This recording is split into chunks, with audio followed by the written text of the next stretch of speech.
One Story, 65. Obadias, como você fez, assim será feito a você. Obadias, capítulo 1. Entre todos os livros proféticos, Obadias é uma proclamação dirigida a Edom, uma nação descendente de Esaú, filho de Isaque que não foi escolhido por Deus.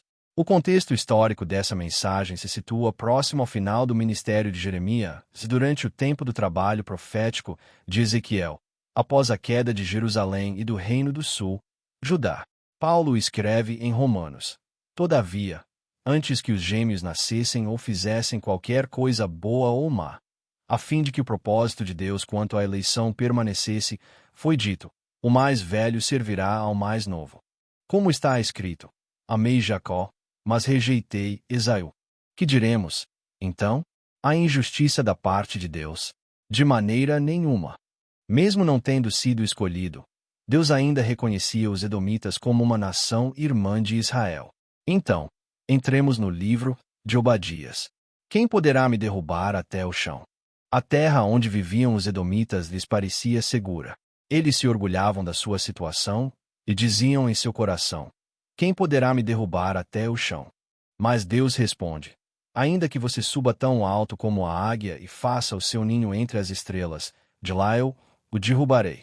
Os ladrões e colhedores de uvas ao menos deixam algo para trás, mas o juízo que viria sobre Edom não deixaria nada. Eles seriam totalmente destruídos. Você foi como um deles. Historicamente, Edom sempre viveu sob a pressão de Israel, especialmente do Reino do Sul, Judá. Esaú, seu antepassado, embora fosse o primogênito e amado por seu pai Isaque, perdeu a bênção para Jacó por causa da intervenção de Rebeca. Do ponto de vista de Edom, o favor demonstrado a Jacó e ao povo de Israel ao longo da história podia parecer injusto. Com o tempo, a ideia de ser uma nação irmã pode ter se apagado, e Israel se tornou, em seus corações, mais uma nação inimiga.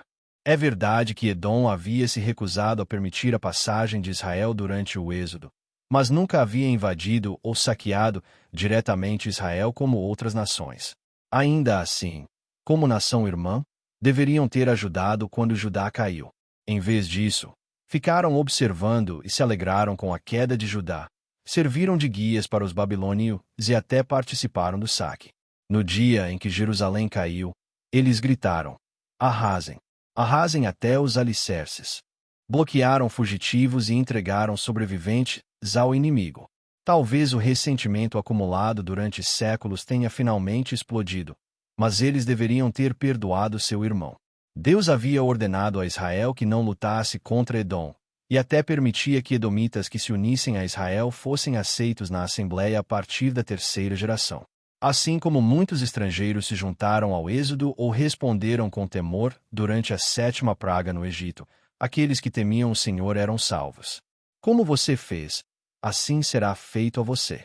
Naquele momento da história, Judá havia caído e Jerusalém estava em ruínas. Edom observou de longe, feliz. Até participou da destruição, pensando que essa situação duraria para sempre. Mas o Senhor declara que o dia do juízo para todas as nações está próximo, o dia do Senhor. E Edom receberá exatamente o que fez. Essa é a loucura da humanidade, presa no tempo e na história. Israel, o povo de Deus, será salvo através do juízo. Mas Edom desaparecerá na destruição. O reino será do Senhor. Para o povo de Deus, Israel, a restauração virá após 70 anos. Sua destruição não foi abandono, mas disciplina para purificá-los e restaurá-los como povo de Deus. Mesmo no juízo, Deus não rejeita o seu povo. O Senhor diz: mas no monte Sião haverá livramento. Ele será santo, e Jacó possuirá a sua herança. Jacó será fogo, e José será chama. Esaú será restolho, e eles o incendiarão e o consumirão. Não haverá sobrevivente algum da casa de Esaú. Os que forem salvos subirão ao monte Sião, recuperarão os territórios perdidos e julgarão as montanhas de Esaú, porque o reino pertence ao Senhor. A preocupação de Deus. Em toda a Bíblia, o foco de Deus está sempre no seu povo. Embora os descendentes de Caim ou o poderoso guerreiro Nimrod tenham tido seu momento de fama, o zelo redentor de Deus está fixo no seu povo. Mesmo que a Assíria tenha destruído o reino do norte e a Babilônia tenha derrubado o reino do sul, Deus os levantará novamente, como ossos secos que voltam à vida. Deus usou a Assíria como vara da sua ira e a Babilônia como seu martelo de guerra, mas eles não passavam de neblina que desaparece. O juízo contra Edom já havia sido declarado em Isaías, Jeremias, Ezequiel e em outros lugares. Mas aqui está a questão.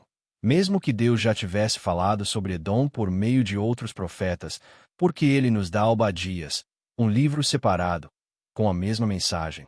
Por causa da violência que você cometeu contra o seu irmão Jacó, de Abraão a Isaque, e então a Esaú, o antepassado dos Edomitas, e Jacó, o antepassado de Israel. Esses dois eram irmãos gêmeos. A Bíblia intencionalmente os apresenta como gêmeos, quase como um cenário montado em um palco. O ponto é, eles eram iguais. Jacó foi escolhido pela eleição soberana de Deus, mas Esaú não perdeu aquele lugar por ter cometido algum mal maior. E em Obadias, Deus diz, por causa da violência que você cometeu contra o seu irmão Jacó. Outras nações, Assíria, Babilônia, os filisteus, sim, atacaram Israel, mas Edom não deveria ter seguido seus caminhos. Por quê? Porque Edom era irmão de Israel, mas agiram de um modo que estava longe de ser fraterno. E por isso, eles são julgados. Não apenas julgados, mas julgados com uma destruição final e total. A Bíblia é clara. Nem todos os descendentes de Israel pertencem a Israel. Nascer israelita não torna automaticamente alguém filho de Deus. Então, quando lemos Obadias, um aviso profético contra Edom, não devemos simplesmente apontar o dedo para fora. Precisamos voltar o dedo para nós mesmos. Se somos filhos de Deus, se recebemos a graça da cruz, o Evangelho e o amor cobridor de Cristo, então também devemos viver nesse mesmo amor e graça para com nossos irmãos. Precisamos disso. E se não conseguimos, então devemos pedir a Deus a graça para fazê-lo. A história do amor e da misericórdia de Deus continua.